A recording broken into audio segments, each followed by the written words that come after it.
وعلیکم السلام ورحمۃ اللہ وبرکاتہ۔ یہ بہت ہی پیارا تبصرہ ہے آپ کا اور علمی انداز ہے اور بڑی اچھی بات کی طرف آپ نے نشاندہی کرائی ہے کہ اس گروپ کا ذرا اوپر نام تو دیکھو، یہ گروپ بنایا کیوں ہے، کس نے بنایا، وہ چاہتا کیا ہے، کیوں گروپ بنایا ہے۔ تو نام سے کافی حد تک چیزیں سمجھ آتی ہیں۔ تو یہ ہے دعوت اللہ، اللہ کی طرف دعوت، یا دعوت الایمان، ایمان خالص کی طرف۔ یعنی نماز روزے اور تبلیغ کے لیے نہیں ہے، پہلے ایمان کے اندر کیا خرابی آ گئی ہے۔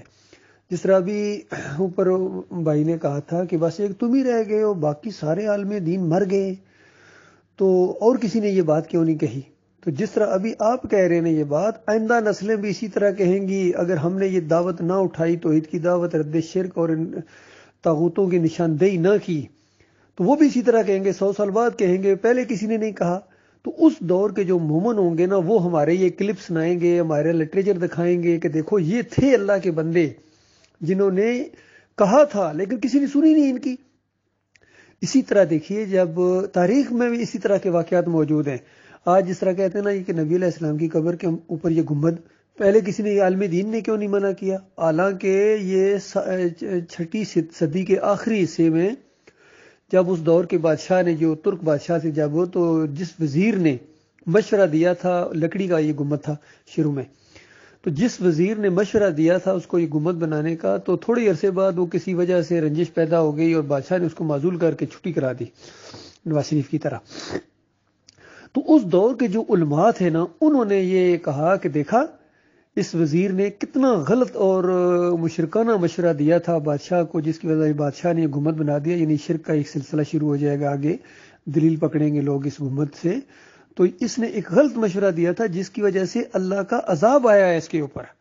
جس طرح ہم ابھی کہتے ہیں کہ جس طرح نواز شریف کے اوپر اور ان لوگوں کے اوپر اللہ کے عذاب ہیں، بھٹو کے اوپر اللہ کا عذاب آیا کیونکہ انہوں نے شرک کے رکھوالے بنے ہیں۔ ایک نے جناب محفل اسماع بنائی وہاں باٹی میں، اور بھٹو صاحب نے جناب سونے کے دروازے لگائے اور کہا کرتا تھا کہ یہ مولوی مجھے مسلمان کیوں نہیں مانتے، حالانکہ پاکستان کا کوئی مزار میں نے نہیں چھوڑا ہے۔ یعنی اس کے دماغ کے اندر یہ مزار پرستی تھی۔ تو یہ بعد والے یہ دیکھیں، وہ یہ یاد کریں گے یہ باتیں، اس وجہ سے یہ احساس دلایا جا رہا ہے کہ اللہ کے بندوں کب اٹھو گے، وہ وقت کب آئے گا، وہ سٹارٹ کب ہوگا۔ وہ سٹارٹ ہی نہیں لوگے کیونکہ امت تمہاری جا رہی ہے۔ آپ قرآن کی بات لوگوں کے سامنے پیش کریں، قرآن کے عقیدے پیش کریں، صحابہ کرام کے عقائد پیش کریں، نبی علیہ السلام کے طریقے کو پیش کریں، تو یہ آگے سے کہتے ہیں کہ دیکھو ہمارے حضرت نے یہ فرمایا۔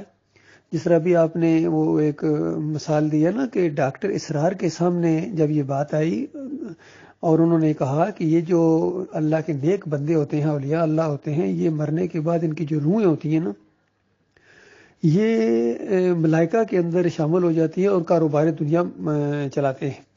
تو اس سامنے بیٹھے ہوئے اینکر نے ان سے پوچھا کہ حضرت صاحب یہ قرآن کی کسی آیت سے ہے یا اس کا کوئی حوالہ دیں؟ تو انہوں نے کہا یہ نہ قرآن میں یہ نہیں ہے، قرآن میں نے نہیں دیکھا ہے اس طرح کا عقیدہ، حدیث میں نے اس طرح کا عقیدہ نہیں دیکھا ہے۔ ڈاکٹر اسرار کہہ رہے ہیں، لیکن یہ شاہ ولی اللہ صاحب نے حجت اللہ البالغہ کے اندر کہا ہے اور شاہ صاحب کا قول ہی میرے لیے حجت ہے۔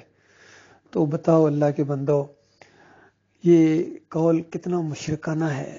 اور ایک اور بات بھی آپ کو بتا دوں اس واقعے کے ساتھ کہ جب 65 کی جنگ میں کچھ مسلمانوں کو تھوڑی سی فتح والا انداز اختیار ہوا، تو ڈاکٹر عثمانی رحمۃ اللہ علیہ چونکہ جنگ میں گئے تھے، ڈاکٹر تھے یہ، جب واپس آئے تو یہ جو ان کے استاد تھے دیوبندیوں کے، ایک بہت بڑے عالم، میرے ظاہر سے نام اس کا اتر گیا، تو اس نے بلایا ڈاکٹر صاحب کو کہ جلدی آؤ، میں بیمار بھی رہا ہوں اور تم سے کچھ جنگی حوالات بھی پوچھوں گا۔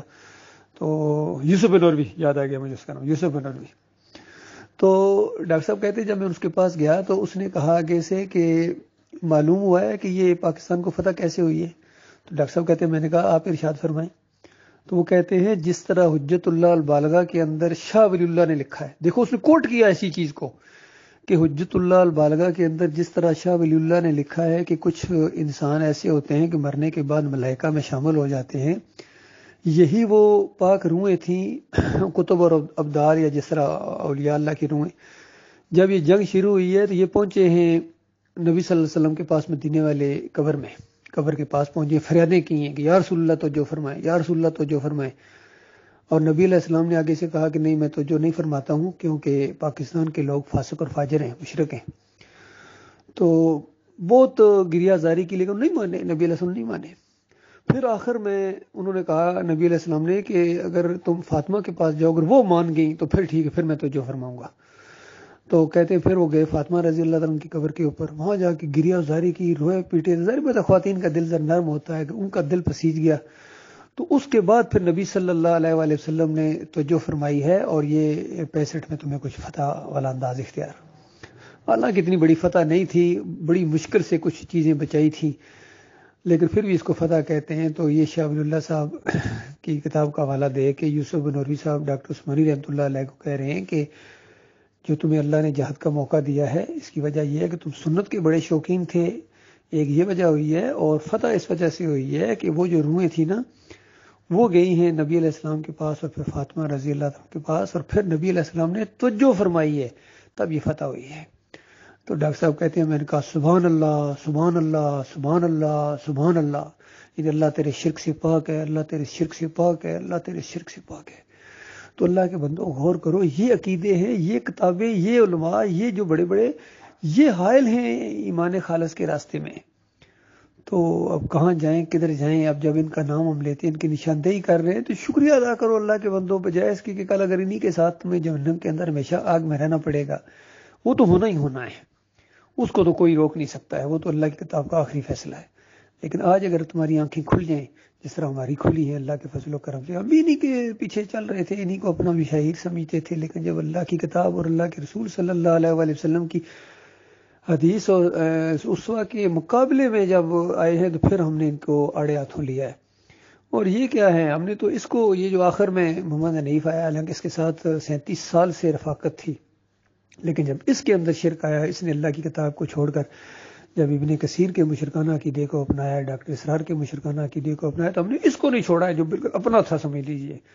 تو یہ کلیہ اگر آپ کے ہاتھ میں آ گیا ہے، کسی پر چوٹ پڑے، کوئی ناراض ہو، اگر یہ انداز آپ اختیار کریں گے، تب آپ ایمان خالص کے اوپر رہ سکتے ہیں۔ چڑھائی کریں کفر و شرک کے اوپر، ورنہ نہیں آپ ٹھہر سکتے۔ میں آپ کو صاف بتا رہا ہوں، دلیری کے ساتھ، جرت کے ساتھ، ہر جگہ ذرہ برابر کوئی نہ ڈر ہونا چاہیے کہ یہ پولیس ہے، یہ فوج ہے، یہ جیل ہے، یہ جناب اتنا بڑا جمگٹھا ہے، اتنا بڑا عالم دین ہے، اتنے بڑے جناب یہ فلاسفر ہیں، اتنا بڑا مالدار ہے، اتنا کچھ بھی نہیں ہے ہمارے نزدیک۔ اب صرف ایمان کی اہمیت ہے، الحب للہ والبغض للہ، اللہ کے لیے محبت ہے اور اللہ کے لیے بغض ہے، صرف اللہ کی عزت ہے اور اللہ کے رسولوں کی عزت ہے اور مومنوں کی عزت ہے۔ اس کے علاوہ جس کے اندر ایمان نہیں ہے یا ایمان کا دشمن ہے، وہ ہمارے نزدیک نجس ہے، وہ ہمارے نزدیک حقیر ہے۔